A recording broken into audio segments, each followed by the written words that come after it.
Okay, this is the USAS accounting part of the fiscal year-end meeting. I'm Jason Otoski. I work primarily out of the Dayton office with Maria as her partner in crime here. So we'll be going over the USAS fiscal year-end checklist.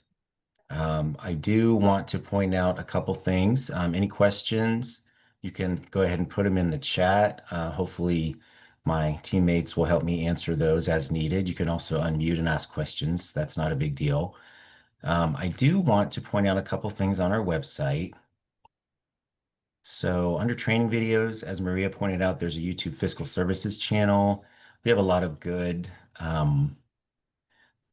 trainings there. I wanted to point out the budgeting training, especially, which was done on back in February by Carol, and I believe by Carol, and it was a really good one. So if you're having questions about the budgeting training, that's a really good resource. It doesn't include one again for everybody. Go ahead and please mute yourselves. We're hearing a little background noise. So I'm going to close this out here. Down under documents, the roundtable discussions are down here. And there is a USAS and USPS one. Under the USAS one, this is where, and actually on June 10th, there is as Maria said, there's a roundtable for the fiscal period H doc, which I'll talk about just a little bit, but this is where you get the recordings for all of the roundtables. So if you ever need to review anything as far as the roundtables go for USAS and USPS, that's where you're going to find those recordings. Okay, also there's the fiscal year end. This is where the USAS and USPS documents are held. So within here is the financial H collection reporting document and the preliminary checklist, as well as the main checklist for USAS. So we're going to go over the main checklist right now for USAS. Oh, speaking of budgeting, before we get started on that, I wanted to point out, I'm not trying to open a can of worms here, but all of the account changes that are coming down from DEW, I would highly recommend looking at this SSDT newsletter from May, this volume 8, issue 5. Halfway down is your guide to the USAS tools for the AOS USAS manual changes. So if you need us to forward you a link to this, we can certainly do that, but it'll answer a lot of your questions. Can I begin creating the general fund new predefined special cost centers? Yes. Has USAS been updated with the new fund function object and receipt codes? Not yet. It's scheduled for the June 20th release. What about the grant funds AOS has identified? It talks about Appendix A, which in the new manual really goes over everything, all of the changes. It talks about the new fund change program, similar to what was in Classic that they're going to be implementing.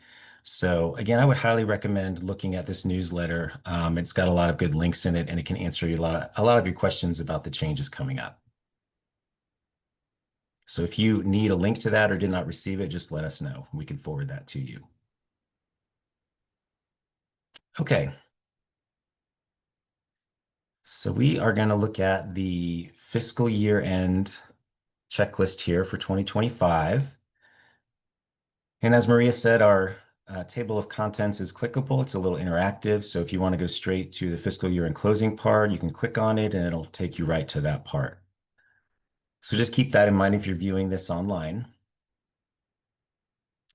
So the first part is to complete all pre-closing checklist items. That's everything on the preliminary checklist. I did want to point out that over in the roundtable discussions for USAS, there was a preliminary checklist. We went over that. Let me see if I can sort this by. There it is. Now it's at the top, this fiscal USAS year-end preliminary checklist. We did a roundtable on that. So if you have questions about that or want to watch it before you complete your preliminary checklist, that is a really good resource for you there in the roundtable recordings. Okay, back to the checklist here. There's a link, a direct link to the preliminary checklist, and there is also a direct link to exactly where it shows exactly where I just showed for the roundtable recording. Okay, and I'm on page 2. The month-end closing is the same as it is for every month, except you're not actually going to close June yet, but the steps are the same. You're going to enter all transactions for the current month. You're going to attempt to reconcile USAS records with your bank statement. There is a bank reconciliation procedure the SSDT has. So it'll take you there, and if you're patient, it'll eventually get to that section. This is the generic bank reconciliation steps for USAS. So this is a good resource document you can use. I know a lot of districts have their own, but this is a good resource if you need to know what the SSDT thinks the steps should be for reconciling the bank.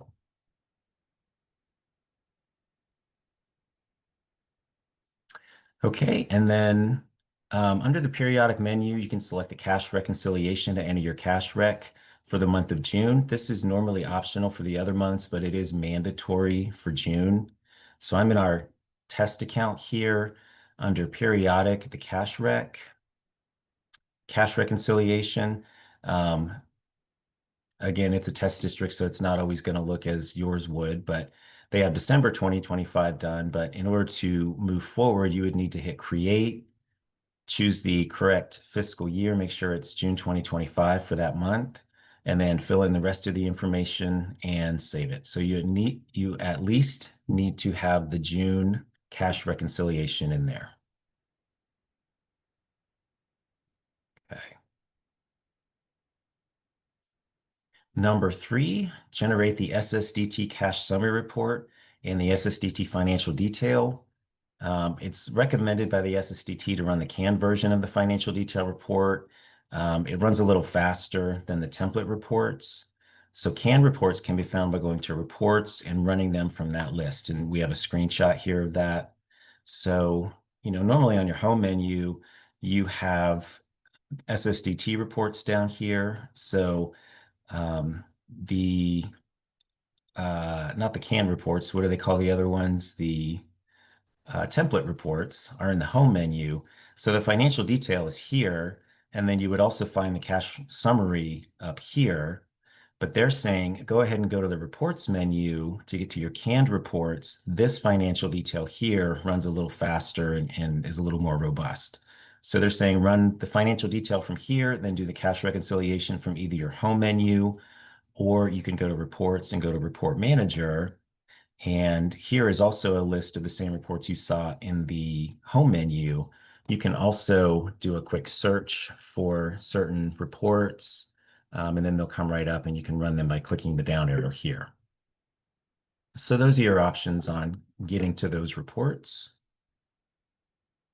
So the financial detail report may be run for the month only to compare month-to-date totals to the cash summary report.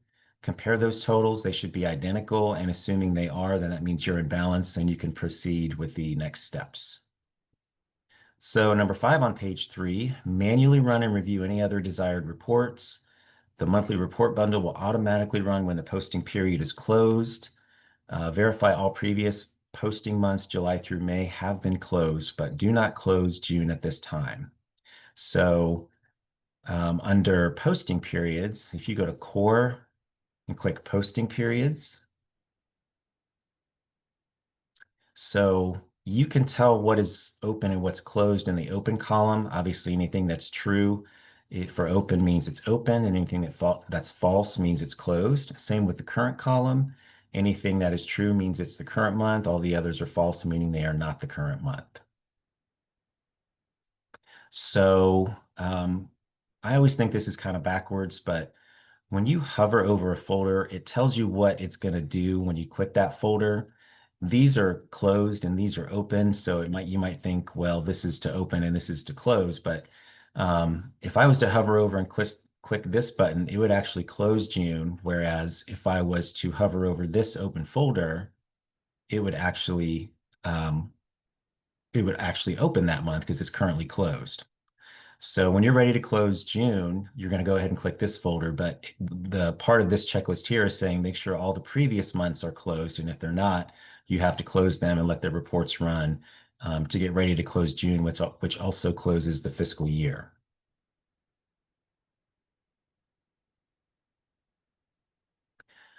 Okay, then it talks about the monthly report bundle. This is a link you can follow to see exactly what reports show in the report bundles automatically. So that takes you to the SSDT documentation again, and here's a list of automatically generated report bundles. So here's the monthly ones, and you can get a good list of seeing exactly what is already going to be there, so you don't necessarily have to run those manually.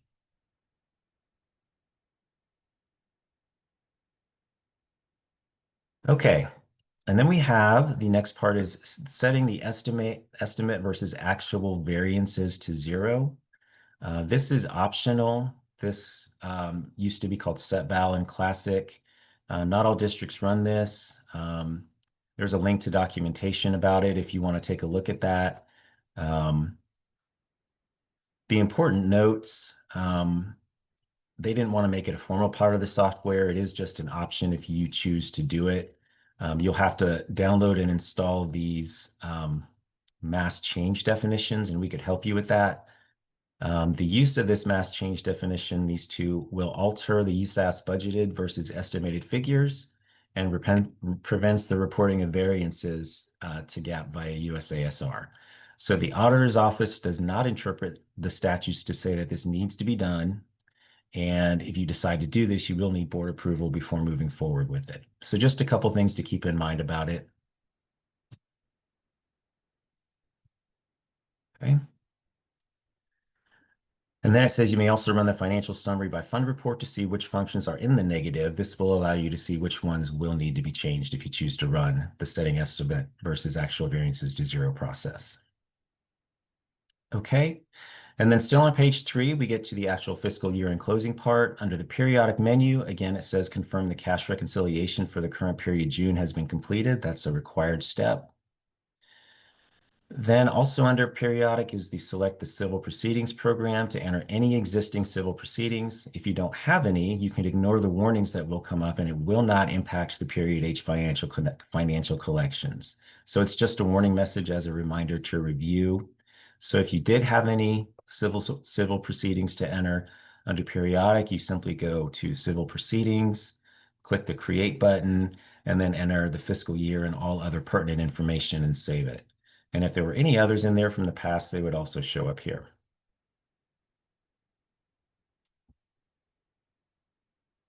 Okay, and then the federal assistance. The federal assistance is no longer required by DEW, formerly ODE, for EMIS reporting. These steps are no longer needed prior to running the fiscal year end close or EMIS extract. As of fiscal 2024, the federal assistance summary and detail are no longer required, and they will not be contained in the EMIS extract. But based on district feedback, mainly their auditors really liked when they ran these reports. The SSDT took them away and then went ahead and put them back because they got the feedback that those need to remain in the software. So if you decide to run those, the federal assistance summary must be run first to indicate the fiscal year, and then the detail records can be added to that year. So they're saying under periodic, go to federal assistance summary first so that you can go ahead and hit create and enter 2025. There should be 2024 in there as well, but it's not for the test instance. Once 2025 is there, you could go back to periodic, go to federal assistance detail, then click create, and then continue on with 2025 and the rest of the information moving forward. Okay, so hopefully you have some experience with doing that every year. So the next step, once those are done, if you've chosen to do those, is to generate that EMIS extract file. But before you do that, make sure you've edited the EMIS SOAP service configuration, which is under System, and make sure the correct fiscal year is in there for period H. Currently, we're in 2025 still for period H. So they're saying make sure you go to System and Configuration if you have this access. Go to EMIS SOAP service configuration, make sure it says 2025. If it says 2026, it got changed too soon. You'll need to edit and change that back. If it still says 2024, make sure you edit and put in the 2025 for the period H reporting. Okay. So then number 8, on page 4, under the extract menu, select EMIS and click Generate Extract File. This creates the .seq file to be uploaded to the data collector, and the file name will be USAS EMS underscore 2025.seq. So we have a little screenshot here. I know it's kind of hard to see, but it's very easy to do that under extracts. You go to the first option, EMIS. Make sure you select 2025. The default may be 2026, and then generate the extract file. And that puts the .seq file into your downloads folder where you can then upload it to the data collector. So we have a few steps here, and actually on the checklist, we show them. Well, actually, just so you know, in the EMIS extract that you just created, it contains the cash reconciliation, the civil proceedings, and the district building and profile information.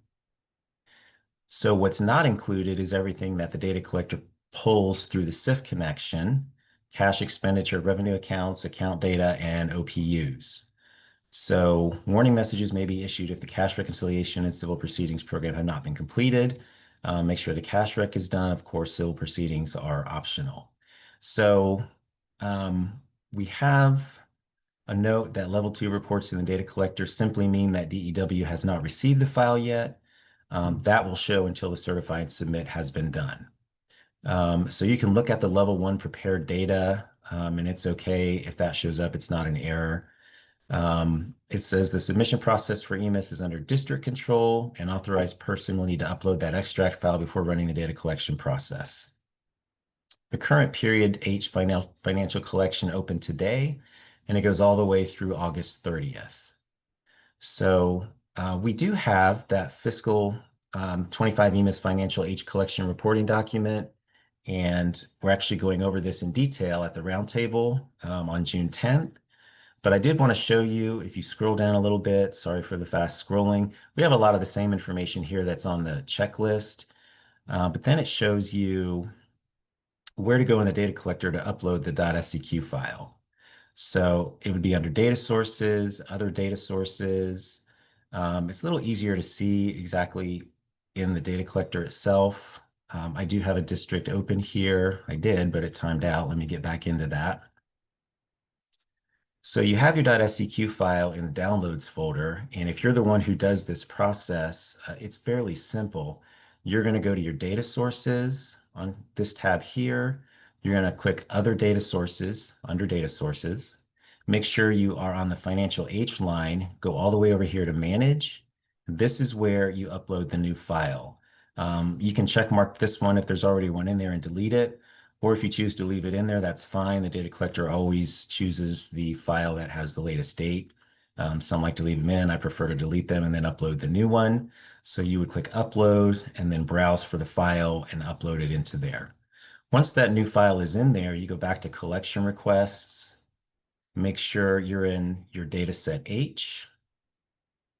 Okay, and then this is the important part. When you start the new collection, make sure you choose the SIF zone. Make sure you choose the check mark next to financials H. And those are the two things that need to happen. If you just choose SIF zone or if you just choose financials H, it's only going to pull partial data. So the financials H is the .seq file you uploaded, and the SIF zone is all the other information that the data collector is going to pull directly from your district. Any questions on that at all? Okay. All right. And again, you have all summer to do the financial H reporting. It closes on August 30th. Number 9, and I'm on page 5 of the checklist. Manually run and review any desired reports before you're ready to close. This next section talks about the fiscal year-end report or the fiscal year-end bundle reports. So again, there's a link. It's very similar to the other one, which takes you into the section for SSDT fiscal year-end reports that are included in the bundle. So instead of running them manually, you can click the fiscal year-end reports included, take a look at what's already going to be in there. You can also go into your utilities and file archive And in your district, you're going to actually have reports in there, but you can look at previous years and see what reports are in there just so you know.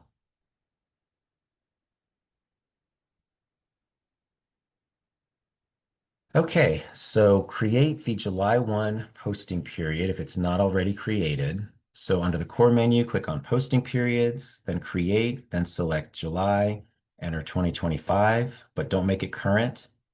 It may already be there if you've applied your proposed budgets already for the new fiscal year. The month of July gets automatically created when that happens. Um, so if you go to core and posting periods, and you already see July there, but you know you didn't create it, you probably did your budget, so it created it automatically for you. So you want to have July created. You don't need to have it current. It can, obviously you don't want it current. It needs to be created. Once it's there, then it's time to close June, assuming you are balanced and you have all your reports done. So to close June and the fiscal year, you simply close the month of June by clicking on that folder next to June. Okay, so hover over it, it says close, go ahead and click the folder and it'll close June and the fiscal year. It'll automatically run the monthly report archive as well as the fiscal year bundle report archive. So we kind of recommend doing this, as Maria said, maybe at the end of the day, because you really need to make sure all of the reports are done before you move on to making July current and then posting, um, transactions in there. It's more important too if you have custom report bundles that run at the end of the year or the end of the month. Those need to be completed for sure before you would move forward with posting in July. So we recommend maybe, especially if you're a larger district and it takes a good, you know, anywhere from half hour to an hour to run those reports and make sure they're done. Maybe do it before you leave, and then when you come in fresh in the morning, you can make July open and current and be able to move forward. So again, verify all fiscal year and reports appear in the file archive. So if I ran it overnight, I would come in the morning, I would go to Utilities and File Archive, and I would click on both the month, make sure the June reports are there, click on fiscal year, make sure that the fiscal year and reports are there. It'll look similar to this, but it'll say fiscal year 25. You can then click on it and make sure all the reports are there. Again, it's a test system, so not all the data looks like yours will. Okay, again, number 12, it says click on the check mark to make July the current posting period. You're now closed for the month and the fiscal year, so you can proceed with your next month's financial transactions. Okay, so after the July posting period is open, make sure you review any pending transactions that are to be posted in July and post them accordingly. So if you go to pending transactions. You may have some in here that we're sitting here waiting for July to be open before they can be posted. If that's the case, you're going to click edit next to that line and then either post it, reject it, or you can click validate just to make sure everything is good with the file before you post it. Okay, so make sure that gets done if necessary.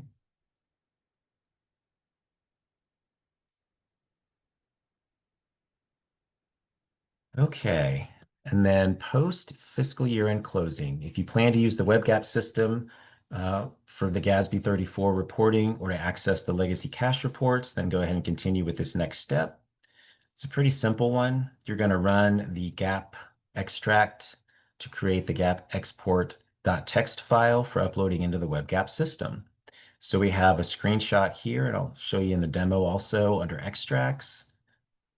Click gap. And then it's as simple as putting in the correct year and clicking submit. Okay, so that creates the .txt file. You'll probably put it into your downloads folder, and then you can use it to upload into WebGap. Okay, and then for more information on how that process is done or about the legacy cash reports, you can go to the Gap Wiki. We have a link here which talks all about that. Okay, again, on page 6, the final steps, number 14, run the certification reports and the appropriation resolution report when required by your county auditor. So the certificate of available balances and the amended official certificate of estimated resources, we have a link to that as well as the appropriation resolution report. So you can click on these links and it talks all about how those are done. Again, under periodic, we have the appropriation resolution report as well as the certification reports. Click on either of those to enter your information and generate those reports. Okay, so those are the same as they have been from year to year. And then finally, number 15, the optional step, go to periodic spending plan to create your fiscal 26 estimated amounts. So that is also under periodic. You go down to spending plan, you click create, you do 26 and then move forward. Okay, so that is an option there if you do the spending plan. And that is the bottom of the checklist. Okay, so I see the questions have been answered. There haven't been any new ones in there. Um, does anyone have any questions on anything I've gone over, anything for the fiscal year end? Anything you want to comment Jason, on or yeah, I have a quick question for you. On sure. those reports you were just talking about for certification and appropriation resolution, Yeah. are those now available as an Excel output that can be modified? In the past, when they come out, they're not easily modified. They're in Excel, but they're like images. The text can't be changed or summed. Yeah, I know it. I know what you mean. And I think that happens when you run it in just Excel version, but it looks like there's an Excel data option available now. And I believe that would put it in the normal format. Is that correct? Yeah. So they've added the Excel data. I Okay, know also under, let's look at the appropriation resolution. Yeah, that has the Excel data option too. So I think before just great. Excel was available, now the Excel Yes. data is, and that should help, I think, a lot. Yep, I think so too. Thank you. Okay, you're welcome. Anyone else have any questions or other comments?